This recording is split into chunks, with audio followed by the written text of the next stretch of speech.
गर धूल जो मिल जाए राधे तेरे चरणों की, गर धूल जो मिल जाए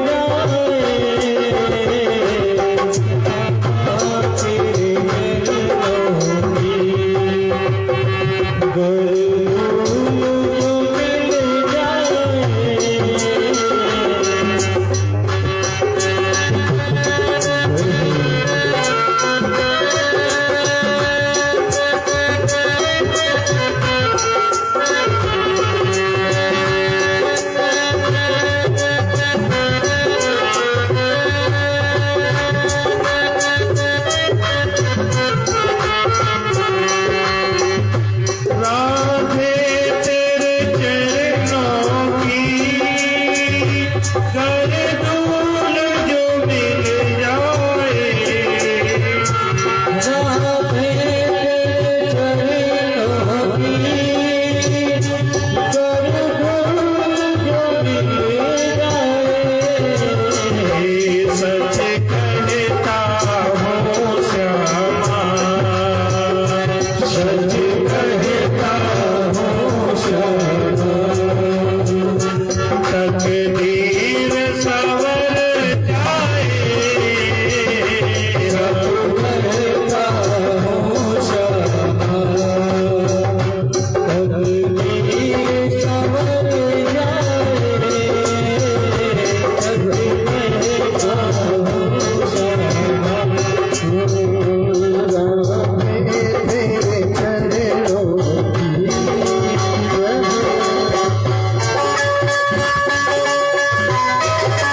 जीवन की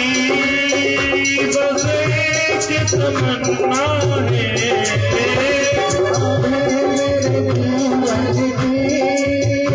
बस एक तमन्ना है। राधे इस जीवन की बस एक तमन्ना है।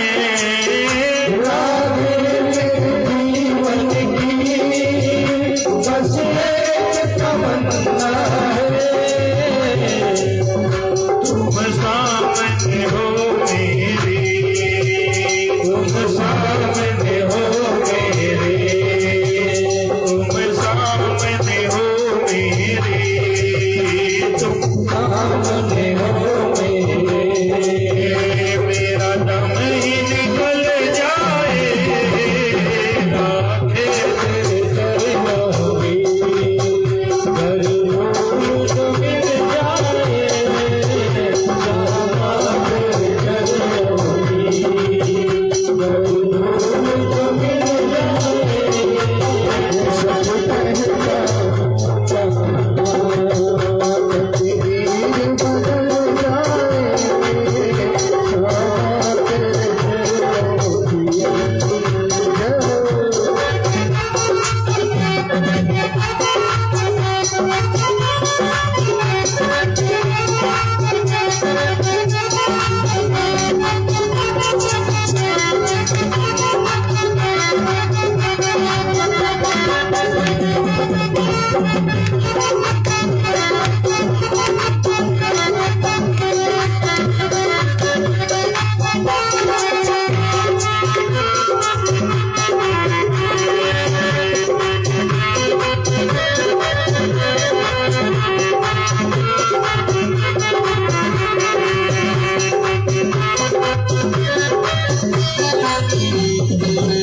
बोलिए राधा रानी की।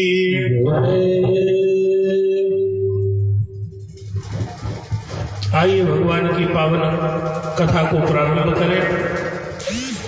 सौभाग्य है कि महाराज श्री जी रानी मऊ से श्री सर्वेश्वर धाम से आज यहाँ पधारे हम लोगों को आशीर्वाद देने के लिए। परम सौभाग्य है हमारा। श्री लाल मिश्रा जी, लाल जी मिश्रा जी, फोन पर निरंतर बात हुआ करती थी। आज दर्शनों का भी सौभाग्य मिला और आशीर्वाद इनका सदैव हमारे ऊपर बना रहता है। बहुत बहुत धन्यवाद महाराज जी का भी। और व्यास मंच से मैं स्वागत करता हूँ।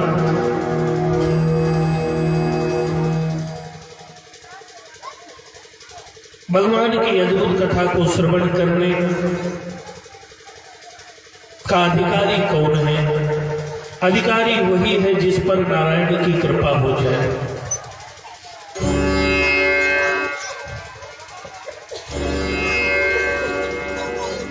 कल भगवान के जन्मोत्सव की कथा हम लोग श्रवण कर रहे थे। जन्म होते होते रात में 1:30 बज गया।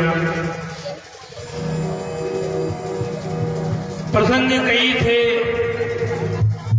समय का अभाव भी था।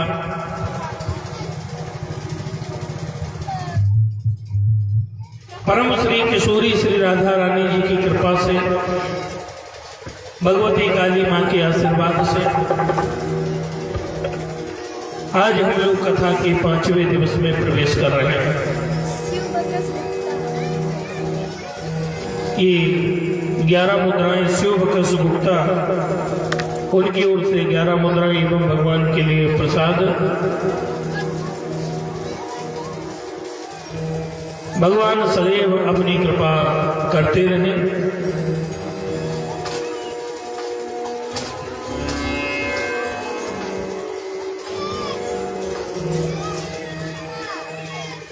कल हम लोगों ने श्रवण किया था कथा में कि कंस के कारागार में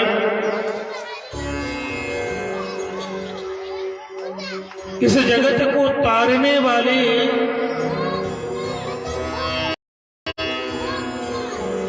भगवान का जन्म हुआ है। क्या नाम भैया? ये 11 मुद्रा भी आराम केवल मानन पुत्रवासियों की ओर से।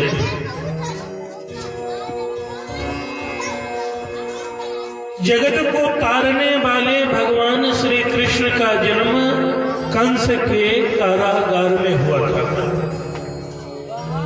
आकाशवाणी हुई थी कि हे कंस के कारागार में जन्मे भगवान के पिता वसुदेव जी और देवकी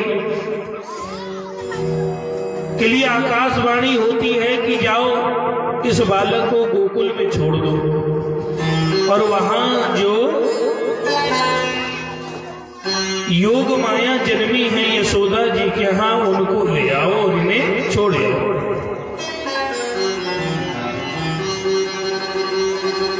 कल हम लोग श्रवण कर रहे थे कि वसुदेव जी महाराज कन्हैया को लेकर गोकुल गए और वहां गोकुल में रख कर वसुदेव जी महाराज योग माया को लेकर आए। गोकुल में तो नंद उत्सव ने मनाया, लेकिन इधर जब बच्चे की रोने की आवाज हुई तो कंस को सूचना पहुंची कि आज 8वें बालक के रूप में कन्या ने जन्म लिया है। कंस उस कन्या को छीनकर देवकी मैया के हाथ से मारने के लिए जैसे ही फेंकना चाहा कि कंस के हाथ से वह कन्या छूट आकाश मंडल को गई। अष्टभुज रूप धारण कर कर प्रकट हुई, बोली हे कंस तू मुझे क्या मारेगा, तुझे मारने वाला तो गोकुल में जन्म ले चुका। इतना कहकर वह योग माया अंतर ध्यान होकर विंध्य पर्वत पर निवास करने लगी, जिन्हें हम लोग विंध्यवासिनी के नाम से जानते हैं। बोल विंध्यवासिनी मैया की जय। ये सब लड़के भी बड़े कलाकार हैं। बाद में हुए कथा सुने गए रहे। विंध्यवासिनी मैया के नाम से वह योग माया विख्यात हुई है। क्या नाम है मई? 11 मुद्राएं भैया दुर्गेश्वर की ओर से प्रभु जी के चरणों में। बादों में हम लोग कृष्ण जन्म तो मनाते ही हैं, लेकिन कभी हमने विंध्यवासिनी मैया का जन्म नहीं मनाया। कृष्ण जी की बहन है भगवती विंध्यवासिनी, विंध्याचल पर्वत पर निवास करती हैं, सब जानते हो।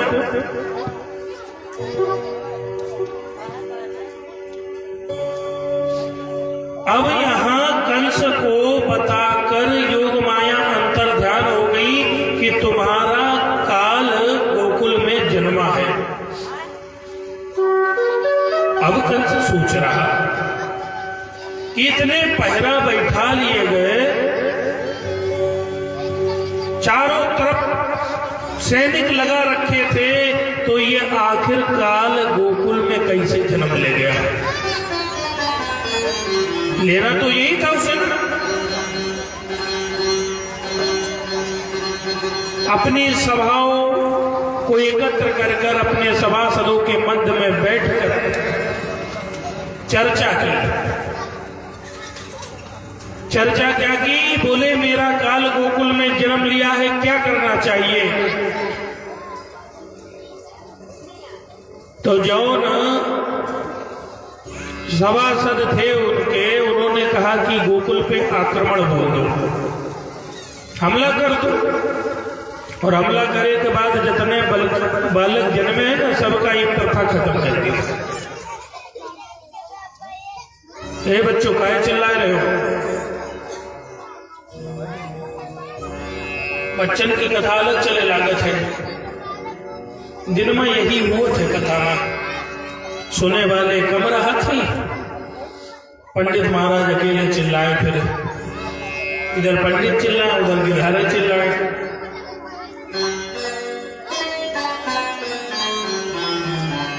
बोल भक्त वत्सल भगवान की जय। तो किसी ने कहा महाराज अगर इकट्ठा हमला कर दिया जाएगा तो विद्रोह हो जाएगा, लोग कहेंगे ये क्या कंस ने आक्रमण कर दिया, हो सकता है गोकुल की सहायता में कोई और राज्य आ जाए। फिर बोले फिर क्या करें हम, कैसे काल को ढूंढा जाए। तब तक एक भयंकर स्वरूप धारण किए हुए वहां पर पूतना आ गए। और भैया पूतना जैसे ही आई उसने कहा महाराज मैं जाऊंगी। बोले पूतना तुम्हें देखकर तो वैसे ही सब भाग जाएंगे, अपन बालक छुपा लेंगे, कैसे पता पड़ेगा। बोले महाराज इसमें कोई बड़ी बात थोड़ी है, मैं माया भी हूं। बस भैया फिर क्या था, पूतना ने एक सुंदर स्त्री का स्वरूप धारण कर लिया। इतनी सुंदर हो गई, कंस ने कहा हाँ अब ये ठीक है। अब भैया पूतना गोकुल में पहुंच गई और अब वो ढूंढने लगी कि किसके किसके घर में तत्काल बच्चा जन्म लिया है 1, 2, 3 दिन के अंतर्गत।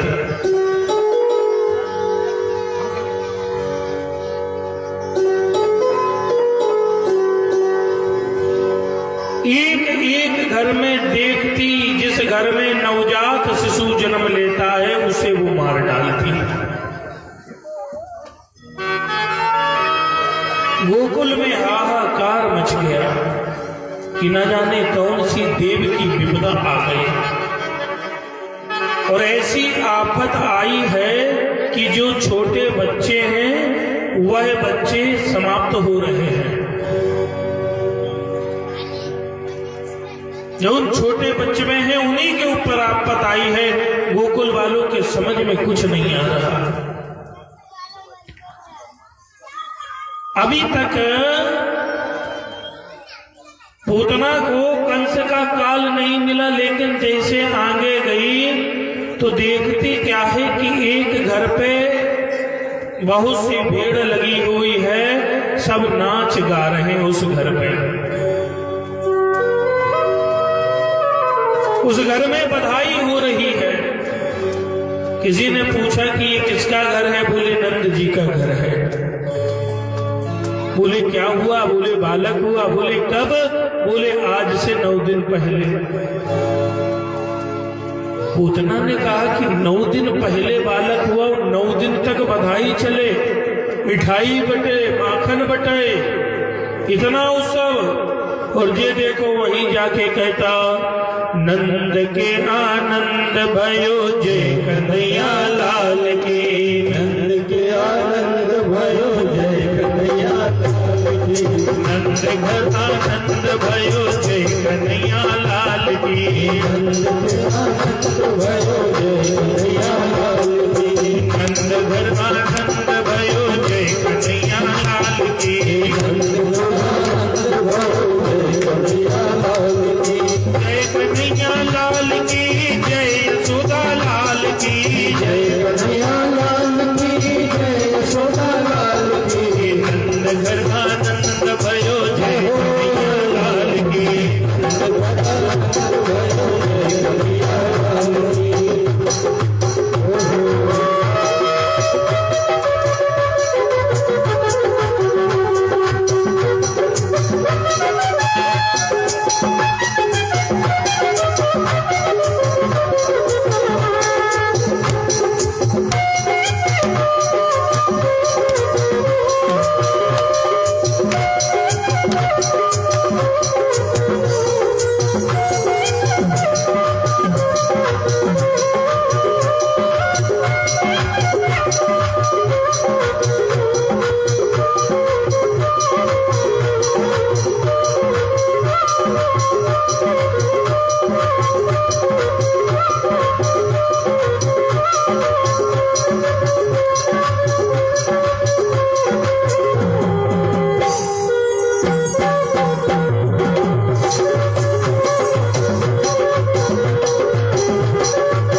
तो नहीं है कंस का काल। कंस का काल कहीं इसी घर में तो नहीं है। बड़ा सुंदर स्वरूप लिए है पूतना आज पहुंच गई नंद जी के द्वारे। और नंद जी के द्वारे पहुंची है यशोदा जी ने देखा बड़ी सुंदर स्त्री आई है, किसके यहाँ की है। बस फिर क्या था, महिलाएं सब जितनी थी देखने लगी, अरे के घर के आए। सब आपस में बात कर रही थी। आज यशोदा जी ने पूछा कि बहन तुम कहां से आई हो। पूतना ने कहा कि मैं तुम्हारे पति की मुंह बोली बहन हूं। मुंह बोली बहन, दूर की लगी हुई रिश्तेदारी नातेदारी। अच्छा बहन, मुलमी ने सुन रखा था तुम्हारे यहाँ पर लड़का हुआ है ना, इसलिए मैं आपके यहाँ पर बधाई लेके आई हूँ। और कृष्ण जन्म जे सुनी वो सभी बधाइए लेके आवा। अब साहू जी घरे बैठे रहे तो उनकी पत्नी बोलने लगी, अरे यशोदा जायो ललना में वेदन में सुनी आई।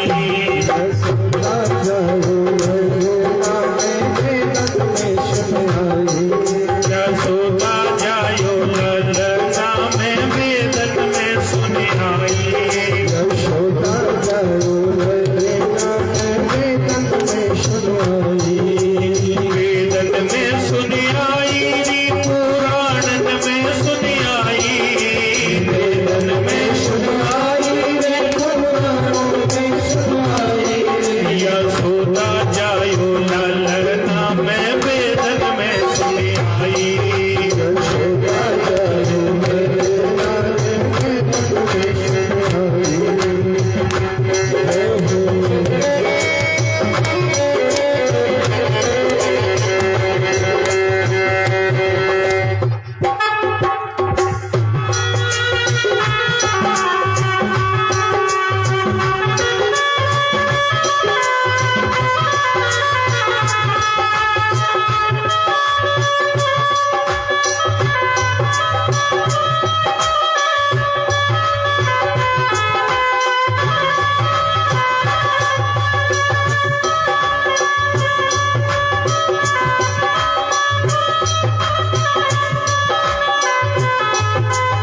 यशोदा जी बोली अरे आओ आओ बैठो। बोली लो खिलाओ कन्हैया को पूतना की गोदी में दे दिया। बोले बहन रुको मैं तुम्हारे लिए कुछ जलपान ले आऊं। अब यशोदा जी भोली भाली क्या जाने ये दुष्ट है। जानी न जाहिन सहचर माया काम रूप के ही कारणे। निशाचरों की माया किसको क्या पता, नाना प्रकार का रूप धारण करके चले आते हैं।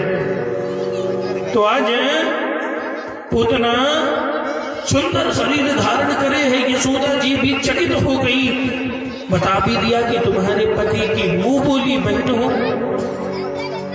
और मुंह बोली बहन हो इसलिए मैं बधाई लेने आई हूं। यशोदा जी ने कन्हैया को गोदी में दिया और पानी लेने के लिए अंदर चली गई। बस भैया फिर क्या था, यह पूतना ने भगवान श्री कृष्ण को दूध पिलाने के नाम पे अपने स्तनों पर जहर लगा के लाई थी, और कन्हैया जी को वह दूध पिलाने लगी कि यह दूध का जब पान करेंगे जहर के मुंह में जाएगा और ये जय जय सीताराम। लेकिन अब उसको क्या पता था कि जो कालों के काल है, जिनके एक भ्रमटे टेढ़े हो जाएं तो काल भी डरकर कांप जाए। जैसे ही दूध पिलाने के लिए पूतना हुई है, भगवान उसका दूध पान कर रहे हैं। मानो दूध पान करते करते मानो पूतना का प्राण ही खींच रहे।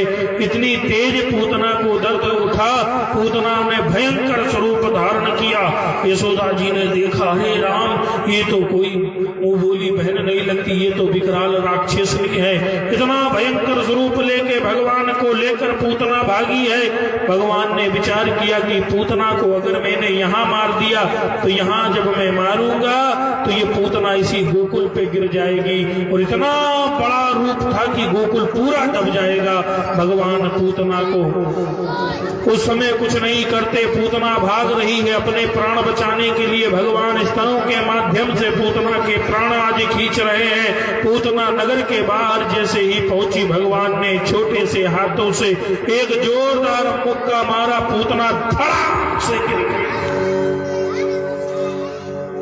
पूतना के प्राण पखेरु उड़ गए।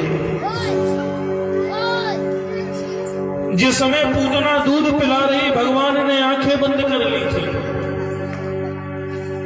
किसी ने पूछा कि भगवान ने आंखें क्यों बंद की? बोले पूतना अविद्या है, भगवान विद्या के सागर हैं, अविद्या का मुंह नहीं देखना चाहते। या मानो आंख बंद करके यह विचार कर रहे हैं, आंख बंद करके यह विचार कर रहे हैं भगवान श्री जी कि जो परम पद मुझे यशोदा जी को देना है, वो परम पद कहीं पूतना को न मिल जाए, इसलिए भगवान ने आंखें बंद कर दी। और यह मानो भगवान आंख बंद करके विचार कर रहे हैं कि पूतना आई है दूध पिलाने के नाम से जहर पिलाने के लिए। और भगवान बोले हमारे दांत अभी निकले नहीं है, 9 दिन के हैं, और अभी से हम जहर थोड़ी पिएंगे। जहर पीने का काम तो भोलेनाथ का है, जहर पीने का काम भोलेनाथ बाबा का है। इसलिए आंख बंद करके मानो भगवान श्री कृष्ण कह रहे हो, हे भोलेनाथ ये दुष्ट आई है जहर लेकर, इसका जहर आप पान करिए, मैं दूध का पान करूंगा। ये पूतना है कौन? परीक्षित जी ने पूछा तो बताया यह पूतना पूर्व जन्म में महाराज बलि जो थे उनकी बहन रत्नमाला थी। जिस समय भगवान श्री जी वामन का स्वरूप धारण करके बलि के द्वारे पहुंचे थे ना, छोटे से थे वामन भगवान, देख कर गदगद हो गई और कहा कि काश ऐसा बेटा मेरा होता, इसे मैं दूध पिलाती। भगवान ने कहा जाओ तुम्हारा वचन सत्य हो जाए। लेकिन जैसे ही कुछ क्षण बाद बलि के साथ में भगवान ने छल किया और 3 पग में सर्वस्त्र बलि का ले लिया, तो वही रत्नमाला कहती है कि इसे दूध में तो जहर मिला के मार देते। और नारायण के सामने खड़े होके मांगो तो नारायण देना, बोले तथास्तु। तो यही पूतना रत्नमाला थी कि दूध पिलाने के लिए आई, साथ में दूध में जहर भी मिला लाई। 9 दिन के भगवान आज पूतना का उद्धार करते हैं। श्री सुखदेव जी महाराज राजसी राज परीक्षित जी को भगवान की बाल लीलाओं का वर्णन करा रहे हैं, क्योंकि भगवान की बाल लीला बड़ी अद्भुत है। जितना हम लोग भगवान की बाल लीला में प्रवेश करेंगे उतना ही आनंद है, बस उसे समझना होगा। ये बच्चे बहुत चिल्ला रहे हैं, भैया क्या बात है, एक लोग शांत कराए दो, यहाँ यजमान के अलावा वो नहीं कोई रहना, शांतो करावे के।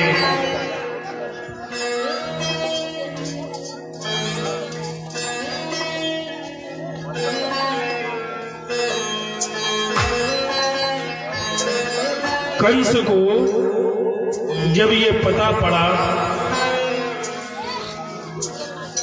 कि पूतना गोकुल गई थी और पूतना का उद्धार हो गया, तो कंस व्याकुल हुआ।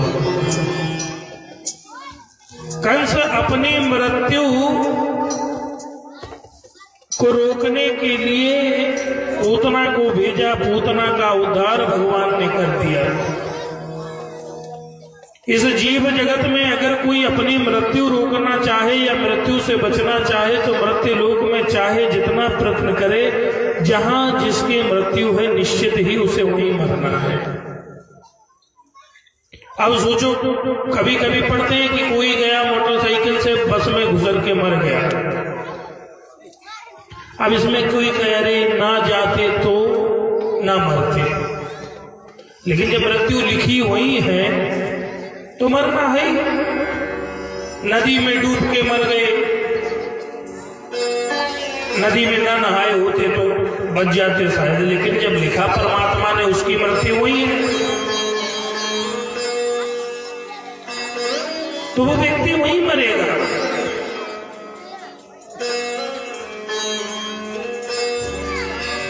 भागवत कथा जीव को मृत्यु के भय से मुक्त करती है, जीव को मृत्यु के भय से मुक्त करती है। बहुत जने डराते हैं ना कि अब आंखें बंद हो जाएगी, मर जाएंगे, हमारे मरने पर क्या होगा।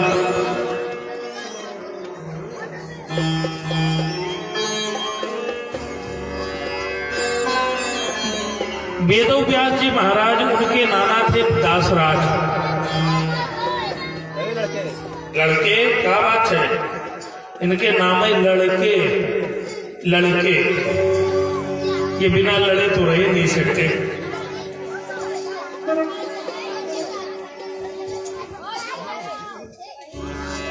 सिर्फ यही आए टाइम।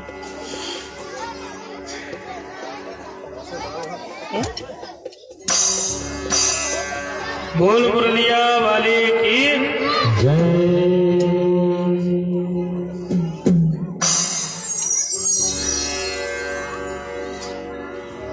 तो दासराज जी महाराज को मृत्यु से बहुत भय लगता था। अगर केहू पड़ोस में मर जाए तो वो दरवाजा अपन बंद कर लेते थे, कहूँ ऐसा ना हुए कि अपने घरे कौनो चल बसे या हमें ही उठा ले, अपना डर उनको था। एक दिन देव ऋषि नारद जी महाराज दासराज जी से मिलने आए, तो दासराज जी ने कहा कि हे नारद जी, आप तो परम ज्ञानी हो, भगवान विष्णु के स्वरूप हो।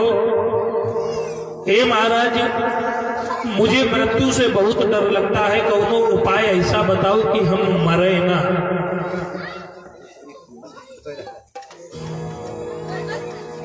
बोले हम मरे ना, ऐसा कौन उपाय जानते हो तो बताओ। तो नारद जी महाराज बोले कि आपका जो नाती है वेदो व्यास जी, वो भी तो स्वयं विष्णु हैं, और वो स्वयं विष्णु जब हैं तो हमें उनके पास जाना चाहिए, पूछना चाहिए, वही कुछ उपाय कर सकते हैं। और वो तो बहुत बड़े ज्ञानी हैं जिन्होंने 18 पुराण लिख डाले, 6 शास्त्रों का, 4 वेदों का सारांश, उपनिषद इत्यादि जिन्होंने लिखा हो, उनसे बड़ा ज्ञानी कहो। बस भैया क्या था, दासराज जी वेदो व्यास जी के पास में पहुंच गए, और वेदो व्यास जी के पास में पहुंचे। वेदो व्यास जी ने देखा नाना जी आए हैं, प्रणाम किया।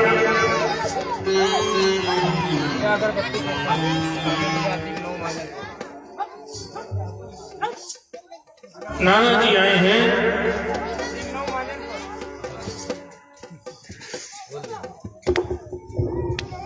और ये हमारे आदमी अतीक नाव भाई जी मांजन सिंहपुर से 11 मुद्राओं का दान आया है अगरबत्ती लगाने के लिए माँ काली जी के दरबार में। हमारी अपनी कृपा बनाए रखें। गोविंद मुरलिया वाले की जय। हाँ दादा, का नाम भाई? ये 21 मुद्राएं सहज राम मांजनपुर निवासी उनकी ओर से प्रभु जी के चरणों में प्रभु जी अपनी कृपा करते रहे। बोल भगत वत्सल भगवान की जय। फिर भैया दासराज जी पहुंचे, अपने नाती वेदो व्यास लगे।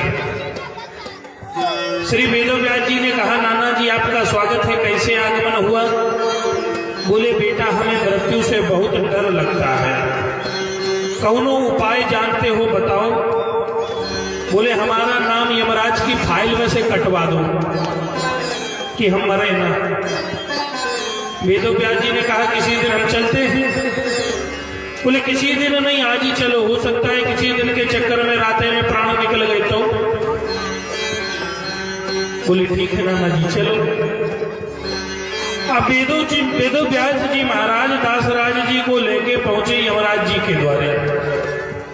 यमराज जी को पता पड़ा कि वेद व्यास जी आए हैं, निकले बाहर, स्वागत किया। बोले कैसे आगमन हुआ? तो वेदो व्यास जी ने बताया कि जो ये हैं हमारे नाना जी हैं, इनको मृत्यु से बहुत डर लगता है, इसलिए। का नाम दादा? वाह, ये 20 मुद्राएं दादा रामाधार मांजनपुर निवासी उनकी ओर से। बड़ा प्यारा नाम है रामाधार। इस जगत के आधार भी राम ही हैं।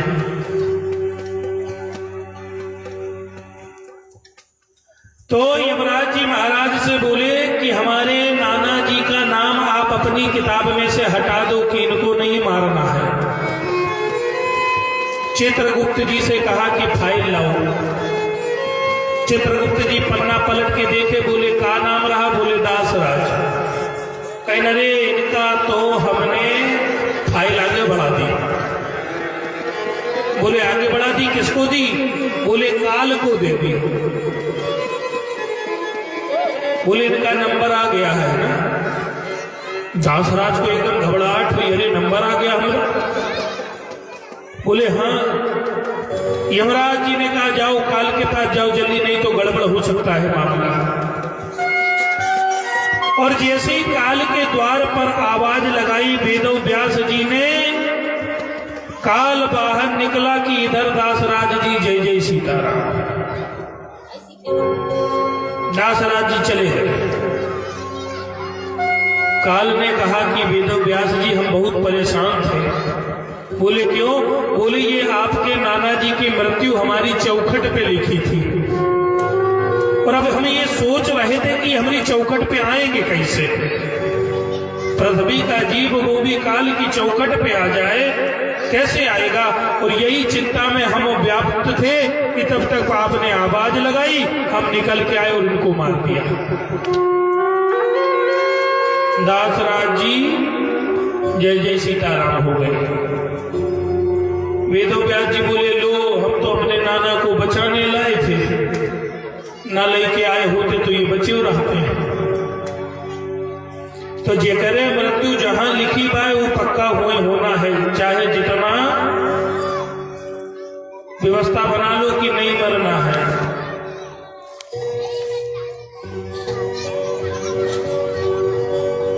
भागवत व्यक्ति को मृत्यु से निर्भर बना देती है। मृत्यु केवल एक विश्राम है। व्यक्ति अगर मर जाए, जब बात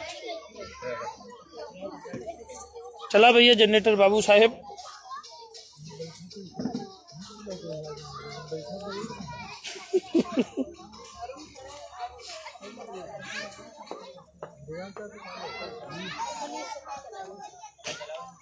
बच्चा भाई बहुत चिल्लाता है।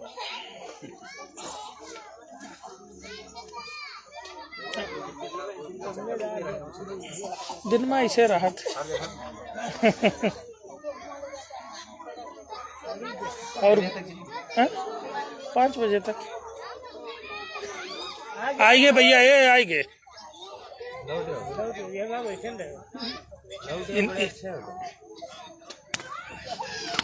भगवान सोचिन काहे तुम जनरेटर चलाओ। अब डीजल से ज्यादा उनका मेहनत लगता है।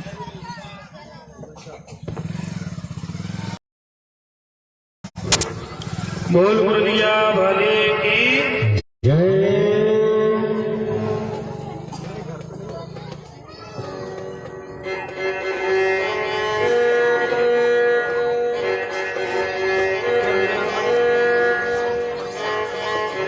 राधे का नाम है अनमोल, बोलो राधे राधे।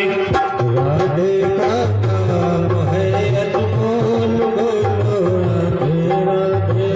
श्यामा का नाम है अनमोल, बोलो राधे राधे। श्यामा का नाम है अनमोल, बोलो राधे राधे। राधा का नाम है अनमोल, बोलो राधे राधे। राधा का नाम है अनमोल, बोलो राधे राधे।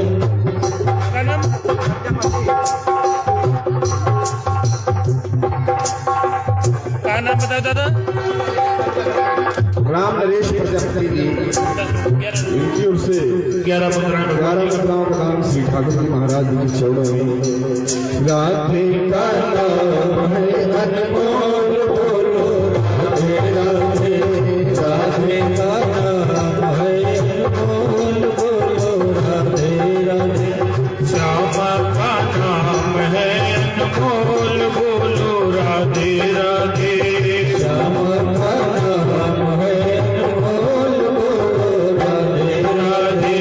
ब्रह्मा भी बोले राधे, विष्णु भी बोले राधे। ब्रह्मा भी बोले राधे, विष्णु भी बोले राधे। ब्रह्मा भी बोले राधे, विष्णु भी बोले राधे। ब्रह्मा भी बोले राधे, विष्णु भी बोले राधे। शंकर के डमरू से आवाज आवे राधे राधे। शंकर के डमरू से आवाज आवे राधे राधे। जय हो।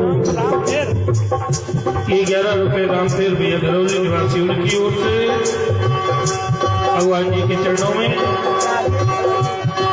और 20 मुद्राएं राकेश भैया धरौली निवासी उनकी ओर से प्रभु के चरणों में। राधे का नाम है अनमोल, बोलो राधे राधे। राधे का नाम है अनमोल, बोलो राधे। ताली बजाते हो प्रेम से हरि बोल।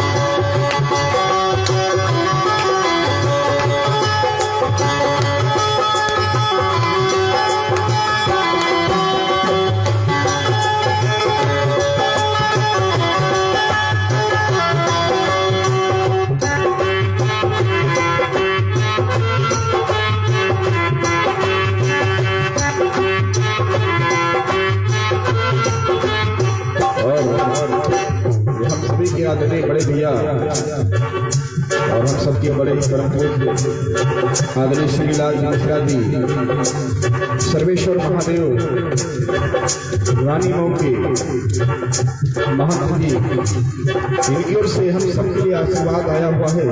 श्री ठाकुर जी महाराज जी के चरणों में प्रणाम और श्रद्धासुमन समर्पित है। श्री ठाकुर जी महाराज जी की कृपा आदरणीय महाराज जी पर बनी रहे और महाराज जी का आशीर्वाद हम सभी पर बना रहे। चरण स्पर्श करते हुए हम महाराज जी से आशीर्वाद की कामना करते हैं और सदैव का आशीर्वाद मेरे ऊपर एक बड़े भाई के रूप में बना रहता है और हमेशा एक बड़े भाई के रूप में वो मुझे अपना आशीर्वाद देते रहते हैं। वो उनका आशीर्वाद सानिध्य हमेशा मिलता रहे, ये मेरी भगवान से प्रार्थना है और उनके चरणों में प्रणाम करते हुए आशीर्वाद की कामना है। और ये हमारे आदरणीय दादा श्री राम प्रताप जी धनौली निवासी, इनकी ओर से भी 11 ग्राम प्रधान श्री ठाकुर जी महाराज जी के चरणों में ठाकुर जी महाराज अपनी कृपा इन पर बनाए रखें, हमारे भगवान से प्रार्थना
चंदा भी बोले राधे, सूरज भी बोले राधे, चंदा भी बोले राधे, सूरज भी बोले राधे, चंदा भी बोले राधे, सूरज भी बोले राधे।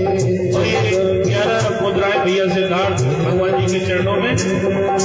चंदा भी बोले राधे, सूरज भी बोले राधे, चंदा भी बोले राधे, सूरज भी बोले राधे। चारों के मंडल से आवाज आवे राधे राधे, चारों के मंडल से आवाज आवे राधे राधे, मंडल से आवाज आवे राधे राधे, राधे